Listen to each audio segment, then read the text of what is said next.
Salut les matheux, bienvenue. Alors dans cette vidéo, nous allons voir la correction de l'exercice que vous voyez sur votre écran. Je vous laisserai le lien dans la boîte de description pour le télécharger, ou bien mettez la vidéo en pause. Faites un effort avant de voir la solution. Alors pour la première question, on nous demande de vérifier que le taux de variation de f pour tout x et y différent, de y, soit égal à x au carré plus xy plus y au carré moins 3. Bien, alors on va calculer ça, on va se retrouver avec cette expression. Alors le mieux de faire, si on veut juste calculer f de x, regardez ce que vous allez faire, essayez de calculer f de x moins f de y, pour ne pas à chaque fois répéter cette fraction, toujours x sur le dénominateur x moins y toujours. Donc ça vous facilite la tâche. Mais ce que vous allez faire après des simplifications, vous allez arriver à la fin à factoriser f de x moins f de y, l'écrire sous forme factorisée avec un facteur commun qui est y moins x moins y pour le simplifier si on le met dans cette fraction. C'est ce que vous allez essayer de faire. Bien sûr, ici, ce qu'on va retrouver, c'est cette expression. Bien, alors commençons. Essayez toujours, comme je vous le dis, mettez la vidéo en pause, faites le travail vous-même avant de voir la correction. Bien, alors f de x, vous pouvez dire quel que soit x et y dans R, tel que x soit différent de y, f de x moins f de y égale x à la puissance 3 moins 3x moins, je vais mettre les parenthèses pour ne pas faire toujours des erreurs au signe, moins 3y à la puissance 3 moins 3y. Eh bien, vous l'avez deviné, si je relève maintenant les parenthèses, là, je vais mettre un plus. Voilà. Cela vaut, là j'ai une identité remarquable, x à la puissance 3 moins y à la puissance 3. Là, je vais factoriser par moins 3, facteur commun de x moins y. Bien, je vais appliquer l'identité remarquable, c'est x moins y fois x au carré plus xy plus y au carré. Tout ça moins 3x moins y. Et voilà le facteur commun. Donc, je vais factoriser par x moins y. Tout ça, facteur commun ici de x au carré plus xy plus y au carré, là j'ai moins 3. Et bien là, si je passe maintenant au taux de variation, alors ça veut dire, alors je vais dire f de x moins f de y, si je le divise par x moins y, alors là, ça va, je vais simplifier ça, donc je vais écrire comme ça, plus xy plus y au carré moins 3. Le taux sur x moins y. Je simplifie et on se retrouve avec notre expression. Voilà pour la première question. Maintenant, on nous demande d'étudier les variations de f dans les intervalles 1 plus l'infini. Donc, reste à étudier le signe de ce taux de variation. Est-ce qu'il est positif, est-ce qu'il est négatif? On va voir ça, ça dépend toujours des intervalles. Alors, vous prenez deux éléments, soit x, y.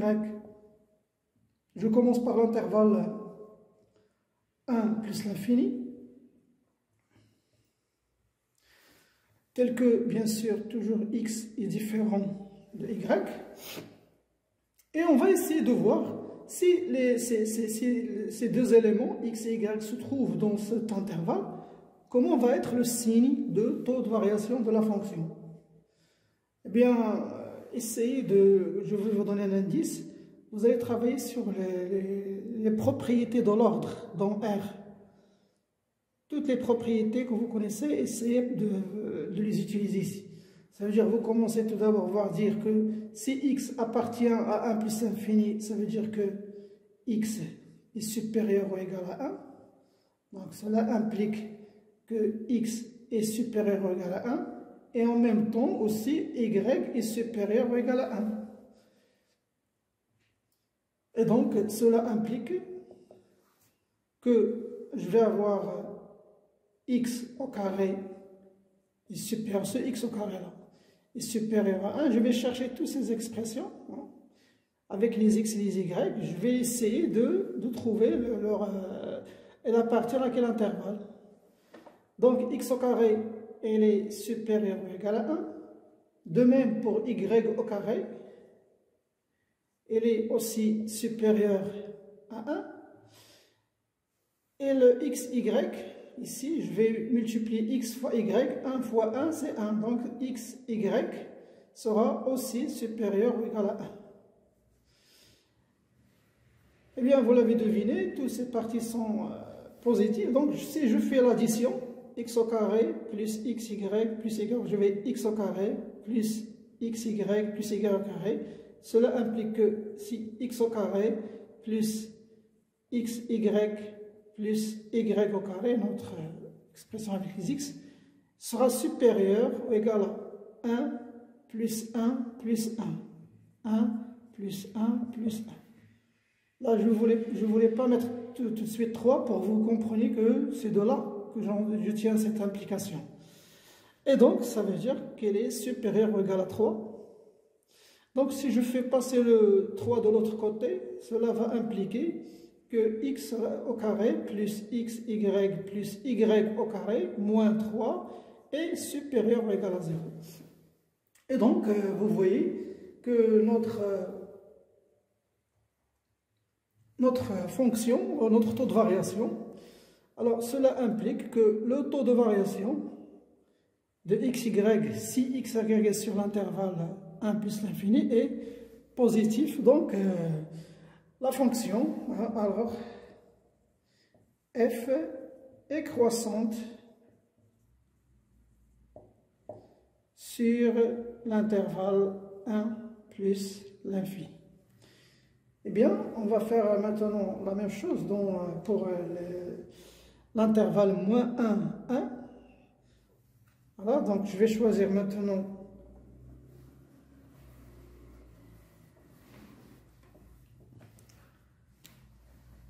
xy en moins 1, 1.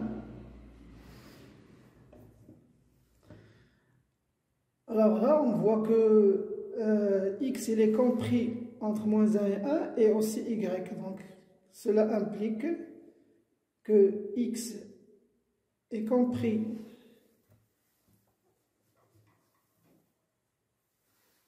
x est compris entre moins 1 et 1. Même chose pour y, moins 1 et 1. Donc, je vais chercher à délimiter le x au carré, xy, y au carré. Donc,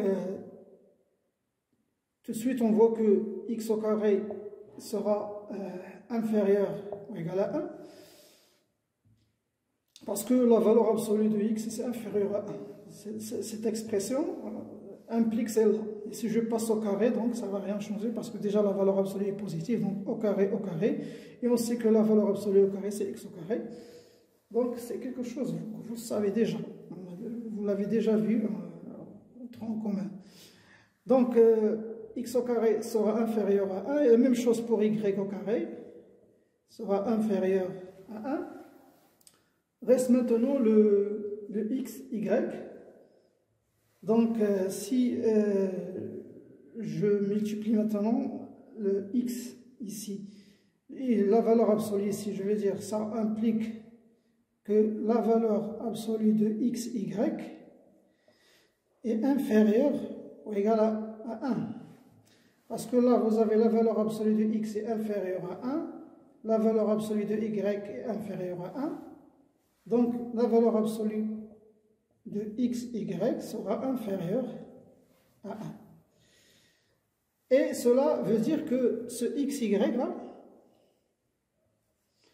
donc cela implique que x au carré est inférieur ou égal à 1, le y au carré est inférieur ou égal à 1, et le xy est compris entre moins 1 et 1. Et vous voyez, si je fais attention que sur cette partie, ça veut dire que x au carré est inférieur à 1. Même chose ici, j'ai y au carré est inférieur ou égal à 1. Et la même chose ici, j'ai xy qui est inférieur ou égal à 1. Et donc cela implique, si je fais la somme maintenant, cela implique que x au carré plus xy plus y au carré, tout ça est inférieur à 1 plus 1 plus 1. Ça veut dire est inférieur à 3. Bien sûr, ici, je pouvais ajouter supérieur ou égal à 0, 0 plus 1 et supérieur à moins 1. Mais ce qui nous intéresse ici, c'est que cette expression soit inférieure à 3. Donc, si je soustrais 3, on va toujours avoir que x au carré plus xy plus xy plus y au carré moins 3, tout ça est toujours inférieur ou égal à 0. Là, ici, vous allez avoir supérieur ou égal à moins 4, mais l'essentiel qu'il est toujours négatif. Donc, le taux de variation de f est négatif. Donc, puisqu'il est négatif, alors, dans ce cas, f, la fonction f, est décroissante sur l'intervalle moins 1, 1. Bien, on va faire la même chose maintenant pour l'intervalle moins l'infini moins 1. Alors, prenons toujours les deux éléments ici qui appartiennent à moins l'infini moins 1. Alors, cela implique que x inférieur ou égal à 1, même chose pour y, est inférieur ou égal à 1. Donc, je vais essayer de trouver où se trouve le x au carré. Là, je ne peux pas passer tout de suite au carré parce que j'ai deux nombres qui sont négatifs. Donc, je peux dire d'abord que si x est inférieur ou égal à 1, ça veut dire que moins x sera supérieur ou égal à 1. Je multiplie fois moins, ici fois moins. Donc, je vais changer le symbole de l'ordre. Et cela implique aussi que moins y est aussi supérieur ou égal à 1. Donc, si je multiplie moins x fois moins x, parce qu'ils sont plus positifs là, moins x fois y, ça veut dire que ça va donner xy, qui va être supérieur ou égal à 1. Donc, cela implique, si je fais passer ce terme au carré, attention, le x il est négatif, mais le moins x il est positif. Donc, si je le mets au carré, ça ne pose pas de problème, je vais avoir x au carré supérieur ou égal à 1 au carré, c'est 1. Et la même chose pour y au carré va être supérieur ou égal à 1, et xy est supérieur ou égal à 1. Eh bien, vous l'avez deviné, cela implique que si je fais la somme de ces trois éléments, x au carré plus xy plus y au carré vont être supérieurs ou égal à 1 plus 1 plus 1, c'est 3. Et donc, cela va impliquer que x au carré plus xy plus y au carré et moins 3 est supérieur ou égal à 0. Eh bien, dans ce cas aussi, on a que le taux de variation de f, cela implique que le taux de variation de f est positif, et cela implique que f est décroissante sur l'intervalle moins l'infini moins 1. Bien. On connaît maintenant les variations de f.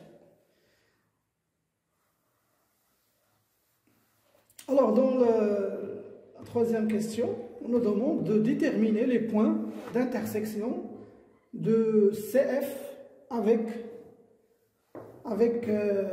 les axes du repère. Ça veut dire le point d'intersection de f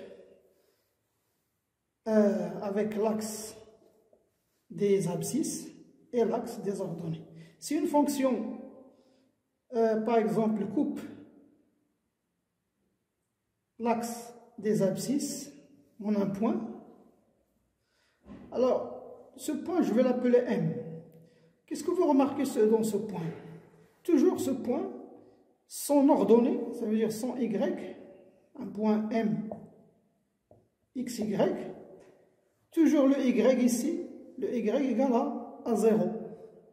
Ça veut dire tous les points ici qui sont sur l'axe, leur ordonnée toujours égale à 0. Et si le point ici qui coupe l'axe des ordonnées, ce point-là, si je l'appelle le point E de x', y', toujours ce x va être égal à 0. Là, j'ai y égale à 0. Alors, comment on trouve ces points-là? Les points d'intersection de la courbe d'une fonction avec l'axe des abscisses. Eh bien, pour ce cas, on résout l'équation f de x est égal à 0. Parce que le y, on l'a déjà. On connaît déjà le y. Reste à trouver le x. Donc, il faut résoudre cette équation. Quel est le x dans son image, dans 0? Voilà, c'est f de x. On cherche le x et on trouve le point parce qu'il y a toujours un 0 ici. Et ici, pour trouver le y, c'est facile. C'est y, c'est l'image de 0. Donc, il suffit de calculer l'image de 0 par la fonction pour trouver y. Et voilà où on trouve le point. Bien. Alors, vous mettez la vidéo en pause, essayez de faire le travail vous-même. Alors, voilà ce taux de variation. Pas besoin maintenant. Alors, je vais dire, un point M de coordonnées x, y appartient à l'intersection de la courbe f et l'axe des abscisses. Je vais l'appeler OX. Cela équivalent à dire que y, l'ordonnée de ce point, égale à 0. Et cela équivalent à dire que f de x égale à 0. Et cela équivalent à dire que x à la puissance 3 moins 3x égale à 0. Cela équivalent à dire, je vais ici factoriser par x, x au carré moins 3x moins 3, plutôt, égale à 0. Et cela implique que soit x égale à 0 ou, donc je vais mettre l'équivalence ici, soit x égale à 0 ou x au carré moins 3 qui est égal à 0. Cette expression, cela équivaut à dire que x moins racine 3 fois x plus racine 3 égale à 0. Cela équivaut que x soit égal à racine carrée de 3 ou x égale à moins racine carrée de 3. Et donc, les points d'intersection, donc je peux dire maintenant les points d'intersection, les voici. Donc je vais dire CF inter OX, l'intersection, ça va donner, le premier point c'est 0, 0, parce qu'on a déjà dit que le Y est égal à 0, X égale à 0. Et le deuxième point c'est racine moins racine 3, 0, et racine 3, 0. Voilà.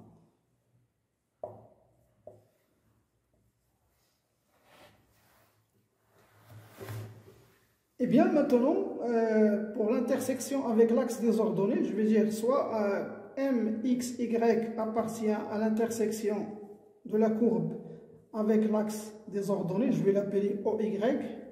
Cela équivalent à dire que le x égale à 0, et cela est équivalent à dire que y est égal à f de 0. F de 0, elle est là, donc c'est 0 à la puissance 3 moins 3 fois 0, c'est 0. Et donc l'intersection, c'est un seul point, CF inter OY, c'est l'origine du repère. Voilà pour cette question. Passons maintenant à l'autre question.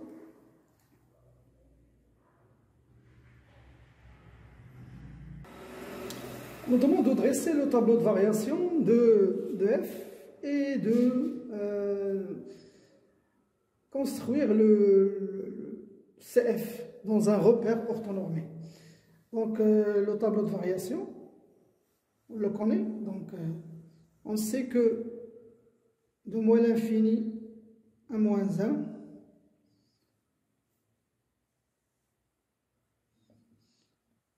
là je vais avoir plus l'infini, les intervalles, alors f de x, là on a dit qu'elle était croissante sur cet intervalle, décroissante de moins 1 à 1 et croissante de 1 jusqu'à plus l'infini. Reste à calculer ces valeurs. La valeur de moins 1, f de moins 1, c'est moins 1 à la puissance 3, c'est moins 1. Moins 3 fois moins 1, c'est plus 3. Donc c'est 2. Là, je vais avoir un 2. L'image de 1, alors c'est 1, moins 3, c'est moins 2. Alors on voit bien ici que le 2 ici, c'est un maximum relatif. La même chose ici, moins 2, c'est un minimum relatif. Maintenant, je vais tracer le graphe, la courbe de f. Alors ce qui va nous aider, c'est, on sait qu'elle coupe dans l'axe des abscisses en les points en 0, 0, donc elle va passer par là. 1.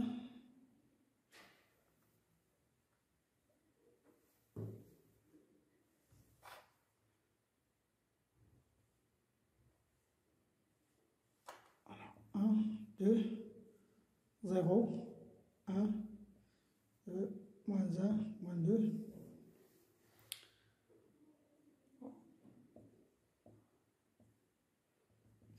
Bien, il coupe l'axe des abscisses. Ça, ici, f de x.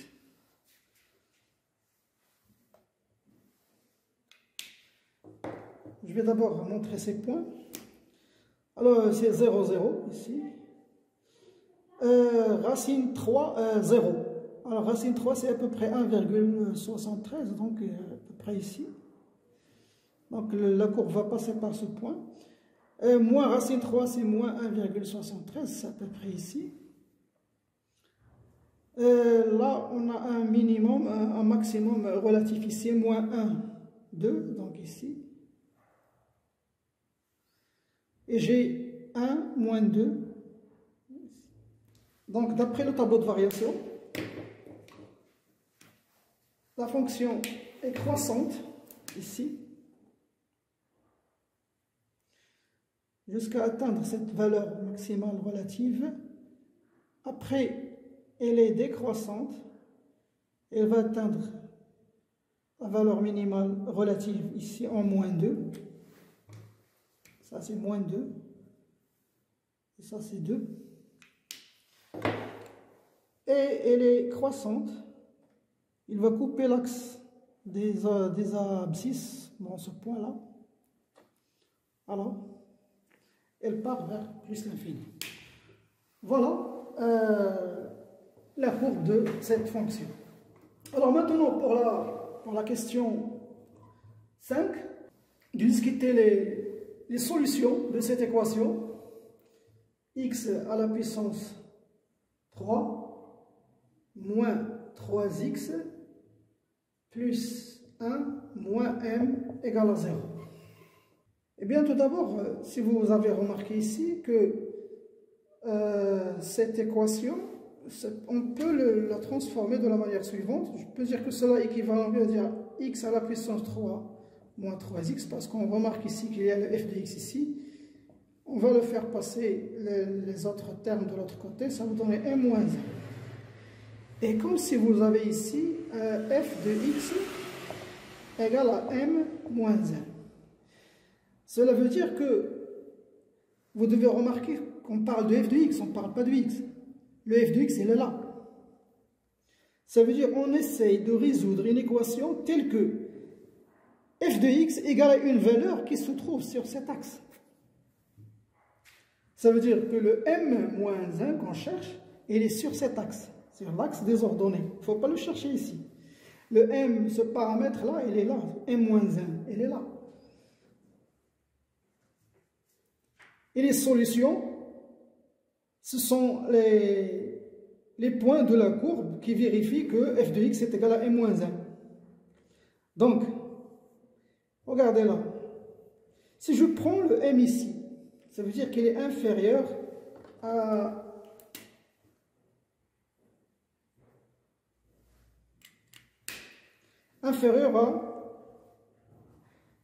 moins 2. C'est cette valeur-là est inférieure à moins 2.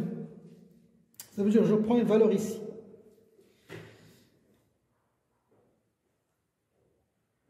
Alors combien de solutions cette équation va-t-elle avoir? Alors quels sont les points sur la courbe dans leur image, leur f de x, hein, ça veut dire il y a x ici, son image c'est m-1. Si je prends le m-1 ici, combien on va trouver de solutions pour cette équation f de x égale à moins 1?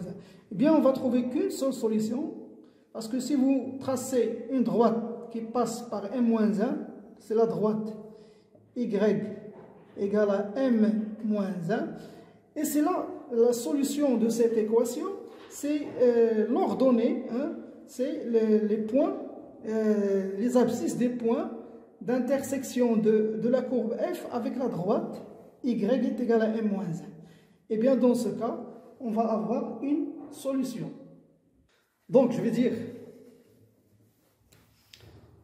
donc je vais mettre l'équivalence f de x égale à m-1. Donc si m-1 se trouve dans l'intervalle moins l'infini moins 2, ça veut dire qu'il est strictement inférieur à moins 2.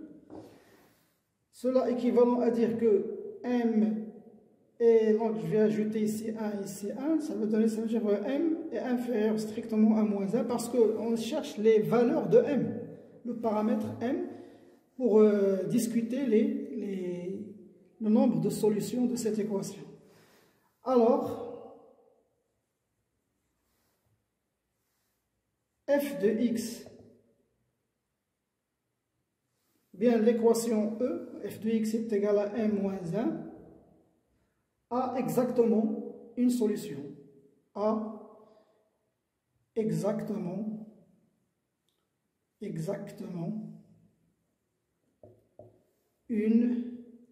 solution. Et maintenant, si je prends si le m-1 ici, le m-1 se trouve ici, ça veut dire il est égal à moins 2. Regardez, s'il est égal à moins 2. Si je trace maintenant la droite qui passe par y égale à moins 2, alors combien de solutions je vais avoir? Eh bien, je vais avoir deux solutions. Donc, ça c'est premièrement. Maintenant, si m-1 égale à moins 2, ce qui est équivalent à dire que m égale à moins 1, alors l'équation a deux solutions.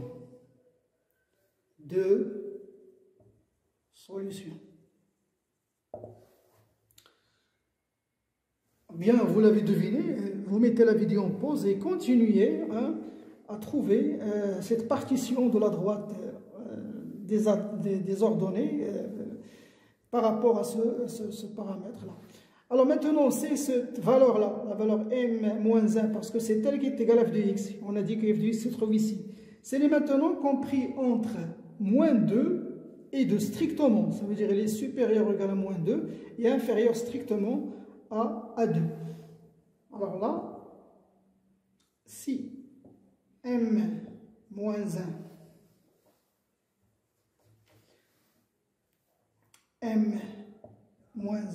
est compris entre moins 2 et 2 strictement, ça veut dire que si m est compris entre, là je vais ajouter plus 1 ça va donner moins 1, et là je vais avoir 3. Si m est là, alors regardez, je prends un m ici, vous voyez, vous allez avoir combien de solutions pour l'équation?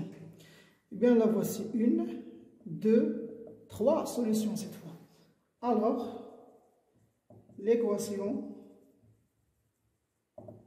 a 3 solutions. Et bien maintenant, vous l'avez deviné, je prends, si m est moins 1 égale à 2, je vais écrire ici, si m moins 1 égale à 2, qui est équivalent à dire que m, ici 2, m égale à 3, dans ce cas-là,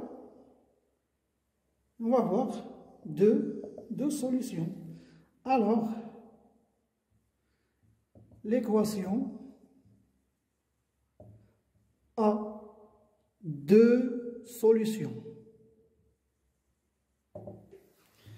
Bien, reste maintenant le dernier intervalle. Ça veut dire que c'est m-1 se trouve dans cette zone-là. Ça veut dire s'il est strictement supérieur à 2. Ça veut dire si m est strictement supérieur à 3. Alors la fonction a exactement une seule solution. Voilà, c'est comme ça qu'on discute les nombres de solutions de ce genre d'équation. Il faut toujours vous mettre dans la tête que si vous essayez de trouver f de x qui est égal à un nombre a, par exemple, ce a-là, vous le cherchez ici, et vous cherchez les points d'intersection, le nombre de points d'intersection de la droite y égale à a avec la courbe. Et c'est comme ça que vous énumérez les solutions de cette équation. Bien, passons à l'autre question. Alors, dans cette question, on nous demande d'utiliser les résultats de la question 2, ça veut dire les variations de f, ici sur de moins l'infini jusqu'à moins 1, de 1 jusqu'à plus l'infini. On sait que f de x, là, f elle est croissante, f est décroissante, et là, f est croissante. Alors, on va s'appuyer sur ces variations de f pour trouver la variation de g. La variation de g qui est égale à la valeur absolue de x à la puissance 3 moins 3 fois la valeur absolue de x plus 1. Bien, alors, je vous donne un indice. Alors, vous considérez que g est une composée de 3 fonctions. Après, vous allez remarquer que g, elle est paire, parce que si g de moins x, parce que le domaine de définition de g c'est r, il n'y a pas de problème ici, alors ça veut dire que moins x appartient à d de f. Donc si je calcule g de moins x, je vais me retrouver avec g de x. Donc déjà, cette première remarque, je peux dire que g de moins x est égal à la valeur absolue de moins x à la puissance 3, moins 3 fois la valeur absolue de moins x plus 1, qui n'est autre que la valeur absolue de x à la puissance 3, moins 3 la valeur absolue de x plus 1, qui est égal à g de x. Et donc, g est paire. Alors, en quoi ça va nous aider? Eh bien, ça va restreindre un peu. Au lieu d'étudier g sur toute R, on va juste l'étudier les variations sur 0 plus l'infini. Après, dans cette zone-là, c'est le contraire. Hein. Les variations vont dans le sens contraire de ceux qui se trouvent sur 0 plus l'infini. Donc, on va se restreindre sur 0 plus l'infini. Bien, vous pouvez aussi vous en passer de cette remarque. Si vous ne voulez pas utiliser la parité de G, bon, vous allez trouver la solution. Vous allez trouver la solution sur R. C'est toujours faisable, comme je l'ai dit, comme en utilisant, en voyant G comme un composé de deux fonctions. Et on connaît les règles de composés de deux fonctions. La règle, si, par exemple, vous avez ici G rang F, si F est croissante, c'est G est croissante, et F est croissante, alors G rang F est croissante. Même chose, ça veut dire, en bref, s'ils ont le même sens de variation, ça veut dire que G rang F est toujours croissante. Et si l'une d'elles, des fonctions, est décroissante et l'autre est croissante, ça veut dire qu'ils n'ont pas le même sens de variation, alors G rang F va être décroissant. Là, ça vous le savez. Juste un rappel. Bien, alors, quelles sont les fonctions qui composent G? Eh bien, vous l'avez deviné, la première, c'est la valeur absolue de x. Donc, G est la composée des fonctions suivantes. Alors, la première fonction, je vais l'appeler V de x, qui est égale à la valeur absolue de x. Et on sait qu'elle est toujours croissante sur 0 plus l'infini, parce qu'on va se limiter ici, dans cet intervalle-là. On va étudier juste les variations de G sur 0 plus l'infini. Après, on va déduire les autres, comme je l'ai dit, d'après les propriétés de la parité d'une fonction. Deuxième fonction, parce que ici, vous voyez que G de x, c'est f de la valeur absolue de x plus 1. Lorsque vous remplacez f de la valeur absolue, vous allez trouver la valeur absolue de x à la puissance 3 moins la valeur absolue. Ça, c'est f de la valeur absolue. Mais j'ai un plus 1, ça veut dire si je vais revoir une fonction qui est affine, je vais l'appeler u de x, qui est égal à x plus 1. Et on sait que cette fonction, ces variations, elle est toujours croissante sur R. La fonction u est toujours croissante. Et bien sûr, elle est croissante sur 0 plus l'infini. Ça veut dire que maintenant, je peux dire que g de x égale à u de f de la valeur absolue de x. Ça veut dire u de f de v. Donc, je peux dire que g de x, maintenant, g de x égale à u rond f rond v de x. Voilà, déjà le domaine de définition, c'est toujours R, donc ça ne pose pas de problème. G rond f de x, g de x est égal à u rond f rond v, donc les variations de g vont dépendre des variations de ces deux fonctions. Alors là, on voit qu'on étudie sur 0 plus l'infini. On a dit que v est toujours croissante sur 0 plus l'infini, la valeur absolue, et u est toujours croissante sur 0 plus l'infini, mais pour f, il a deux cas.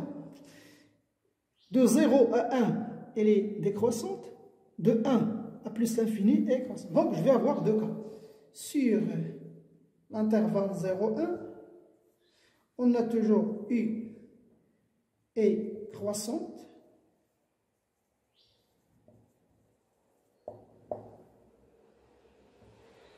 f décroissante,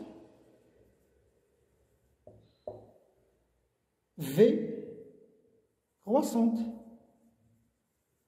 Donc, croissante, décroissante, ça va donner décroissante parce qu'ils n'ont pas la même variation, décroissante. Et décroissante avec croissante, ça va donner décroissante. Voilà, vous l'avez deviné, donc G. Alors, G est décroissante.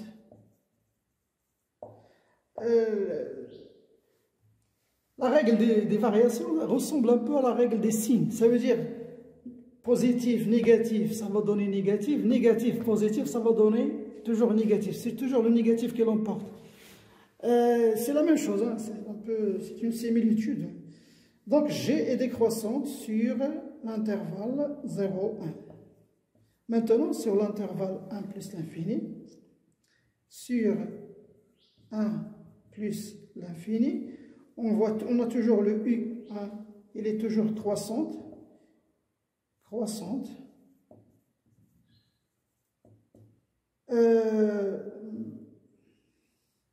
Le V d'abord, le V, croissante, le U, croissante, ou bien le F, U, donc je vais commencer par U, ça pose pas de problème, U, croissante, F, croissante, voilà, et V, croissante. Alors, ils sont tous croissants, donc G est croissante sur l'intervalle 1 plus l'infini. Eh bien, reste à maintenant en déduire les variations de moins l'infini à 0. Donc, c'est le contraire de ce qu'on vient de dire. Regardez. Là, G sur l'intervalle 0, 1. Il est comment? G est décroissante. Donc, G va être croissante. C'est le contraire, hein, le contraire de ça, parce que G et les paires. Hein. Si les paires, ça veut dire les variations dans l'intervalle symétrique vont être différentes ou bien contraires à celles de l'autre intervalle. S'il est ici décroissante, ça veut dire que G va être croissante, G, et croissante sur l'intervalle moins 1, 0, qui est le symétrique de 0, 1, par rapport à l'axe des ordonnées. Moins 1, 0. Là, sur 1 plus l'infini, elle est croissante. Donc, de moins l'infini à moins 1 va être décroissante. G est décroissante sur moins l'infini, moins 1. Voilà, si vous ne voulez pas utiliser la parité, eh bien vous allez faire la même chose pour les autres intervalles. Vous prenez ici de moins 1, 0, vous allez voir que le U est croissante, la valeur absolue est décroissante cette fois, la valeur absolue est décroissante parce qu'il est décroissant sur l'intervalle moins l'infini 0, et F est décroissante, et vous allez voir que décroissante, ça va donner croissante. Et la même chose pour moins l'infini. Alors passons maintenant à la dernière question. Alors dans cette question, nous donne une fonction p de x qui est égale à 1 sur x à la puissance 3 moins 3x, et nous demande d'écrire cette fonction sous forme de composé de deux fonctions. Après, on déduire les variations de p. Bien, alors c'est facile à deviner la composition parce qu'on a ici 1 sur la fonction qui est là, 1 sur f. Ça veut dire qu'il est égal à 1 sur f de x. Et donc la composée, donc, on peut écrire p et la composée des deux fonctions. Je vais appeler la première fonction r de x, qui est égale à 1 sur x, et f de x, qui est égal à x à la puissance 3 moins 3x. Voilà. Donc, p de x s'écrit r rond f de x. P de x est égal à R rang f de x. On voit déjà que le domaine de définition, c'est le même, parce que là, on exige que le x à la puissance 3 moins 3x soit différent de 0. Ça veut dire que le x doit être différent, comme on vient de le voir dans la question précédente, là où il coupe les axes des abscisses. Hein. Ça veut dire là où x cette fonction vaut 0. Ça veut dire donc 0. Hein, et le deuxième x, c'était moins racine 3, et l'autre, c'est racine 3. La même chose ici, si vous exigez le domaine de définition de f, ça veut dire que x doit appartenir à domaine de définition de f, qui est R. Et ce f de x doit appartenir à un domaine de définition de R. Donc, qui est d de R, avec ici le domaine de définition de R, vous le connaissez, c'est moins l'infini 0, hein, ouvert, union 0 plus l'infini. Et on sait tous que les variations de R elle est toujours décroissante sur cet intervalle-là, sur moins l'infini 0, union 0. Ça veut dire qu'elle est toujours décroissante sur son domaine de définition. C'est un cas particulier des fonctions homographiques, hein, qui est égal à ax plus b sur cx plus d, avec ici a égale à 0 parce qu'il n'y a pas de x, b égale à 1, c égale à 1 et d égale à 0. Donc si on calcule le delta, hein, ça veut dire aussi 0, 1, 1, 0, 0, moins 1, c'est moins 1, il est toujours négatif, ça veut dire que la fonction est toujours décroissante sur ce domaine de définition, son domaine de définition. Et là, on voit bien que le f, là, il change. Hein. Il n'a pas une monotonie stricte, hein, sur R. Ça veut dire que des fois, elle est croissante, des fois, elle est décroissante. Donc, ce qui va déterminer les variations de P, ce sont les variations de F, parce que R, elle est toujours décroissante. Eh bien, c'est ce qu'on va dire maintenant. Donc, les variations de F se distinguent d'après ces variables, ces intervalles. Donc, sur moins l'infini, donc je vais écrire ici que P de x est égal à R rang f de x, avec R de x est égal à 1 sur x. Alors, sur l'intervalle, moins l'infini moins 1, moins la racine, moins racine carrée de 3. Parce que cette valeur ici n'appartient pas au domaine de définition de P. Hein, parce que si le 0 ici dans le dénominateur, hein, donc est interdit pour P. Voilà, donc je répète, sur moins l'infini moins 1, moins la racine carrée de moins 1. Alors là, je peux dire que R est croissante, décroissante, et F est croissante. Voilà. Alors, cela implique, voilà ici, alors, P est, alors, décroissante, croissante, ça va donner décroissante. Sur moins l'infini, moins 1, privé du singleton moins racine carrée de 3. Et bien maintenant, sur l'intervalle moins 1, 1, privé du 0, le 0 c'est une valeur exclue. Alors là, on a R, comme on a dit, est toujours décroissante, et F, et là, ici, elle est décroissante. Donc, cela implique que P est croissante, parce qu'ils ont la même sens de variation, est croissante sur moins 1 privé du singleton 0. Reste maintenant le dernier, sur l'intervalle 1 plus l'infini. Là, on va soustraire la racine carrée de 3. Alors là, on a R est décroissante, F cette fois est croissante. Alors cela implique que P est décroissante sur l'intervalle 1 plus l'infini privé de racine 3. Voilà, c'est tout pour cette vidéo. Je vous donne rendez-vous à la prochaine.